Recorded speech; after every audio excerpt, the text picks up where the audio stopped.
Hello friends, সবাই কেমন আছো? আশা করি সবাই খুব ভালো আছো আর আমিও খুব ভালো আছি। Welcome back to my channel Priyanka blogs. তো দেখো, আমি এই শিয়ালদা স্টেশনে চলে এসেছি। 10:15 আমাদের লালগোল্লা এক্সপ্রেস আছে। আজকে আমরা কোথায় যাচ্ছি জানতে হলে পুরো ভিডিওটাই স্কিপ না করে দেখতে হবে। তো উঠেই আমরা সিট পেয়ে গেছিলাম।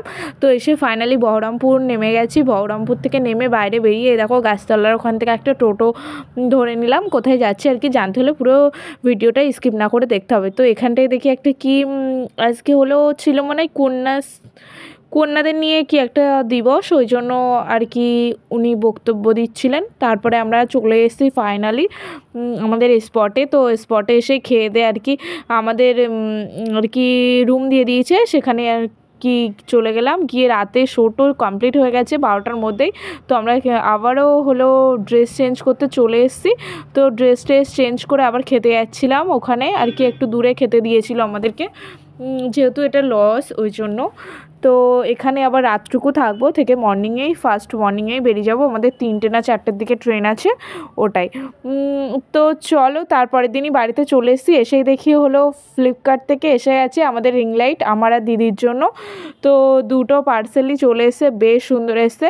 তো দিদিকে ভাই গিয়ে দিয়ে আসবে একটা, আর আমি একটা খুলে দেখছি আমার জন্য। তো তারপরে দেখো, মা মাংস আর ভাত রান্না করেছিল, সেটাই আর কি খাচ্ছিলাম। আর খেয়ে টেয়ে এইসব ড্রেসপত্র সব গুছিয়ে দিয়ে চলে যাব প্রোগ্রামে। আর ওটা ছিল 11 তারিখের ভিডিও, আর এটা 15 তারিখের ভিডিও। তো দেখো, আমি হাওড়া স্টেশনে একাই চলে এসেছি, ওই জন্য সারা রাস্তা ভিডিও করিনি। তো হাওড়া স্টেশনে যেই ঢুকছি আর কি, ব্রিজের এখানটা একটু ভিডিও করছিলাম তোমাদের দেখানোর জন্য। ব্লগ আর কি তেমনভাবে করিনি। আর আজকে কেউ তেমনভাবে চেনাশোনা কেউ যাচ্ছে না, আমি একাই বলতে গেলে যাচ্ছি। ওই জন্য আরও তো ভিডিও করিনি, যেহেতু মন খারাপ লাগছিলো একা একা আছি ওই জন্য। তো চলো দেখতে থাকো পুরো ভিডিওটা স্কিপ না করে, আশা করি তোমাদের ভালো লাগবে। আর সন্ধ্যেবেলা দেখো, সন্ধ্যেবেলার টাইমটা চারিদিকে লাইট টাইট জ্বলছিল, দারুণ লাগছিলো। তো ফাইনালি আমরা গয়াতে স্পটে প্রোগ্রাম করে আর একটা স্পটে যাচ্ছিলাম, এটা আর কি। তো স্পটটা খুব সুন্দর ছিল, তাই তোমাদের সাথে শেয়ার করছিলাম। যেহেতু বলছি না নতুন এলাম এদের সাথে, ওই জন্য ভিডিও কালকে তো সারাদিনই করিনি। এটা 17 তারিখের ভিডিও, মানে অল্প অল্প করে করেছি তোমাদের সাথে শেয়ার করার জন্য। আর ভিডিওগুলো আমি অনেক দিন পরেই শেয়ার করছি তোমাদের সাথে। তো সবাই একটু ধৈর্য ধরে দেখো, অবশ্যই ভালো লাগবে আশা করি।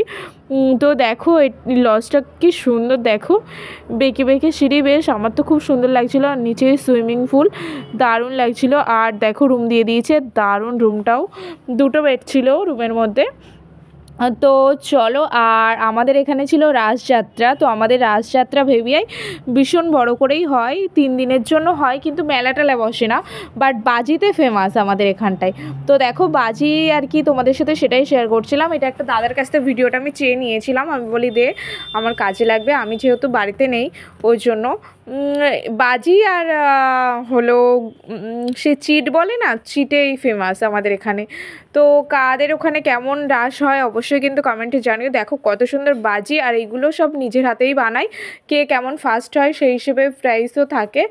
আর দেখো চিট কেমন করে বানায়, এই চিট খেতেও খুব সুন্দর লাগে। ছোটোবেলায় তো কখনো মিস করতাম না। আমার ঠাম্মা তো দেখতে খুব ভালোবাসতো রাস, ঠাম্মার সাথে প্রত্যেক বছর যেতাম। আর আমার মা যায় না, কারণ বাজি দেখলে আমার মায়ের মাথা ঘোরে, ওই জন্য। কে কে এই চিট খেয়েছো অবশ্যই কিন্তু কমেন্টে জানিও। দেখো আমাদের এখানে চিট কিন্তু খুব বিক্রি হয়। আর স্পট থেকেই বিরিয়ানি দিয়েছিল। এখানেই আমার ভিডিওটা শেষ করছি। ভালো লাগলে লাইক করো, কমেন্ট করো।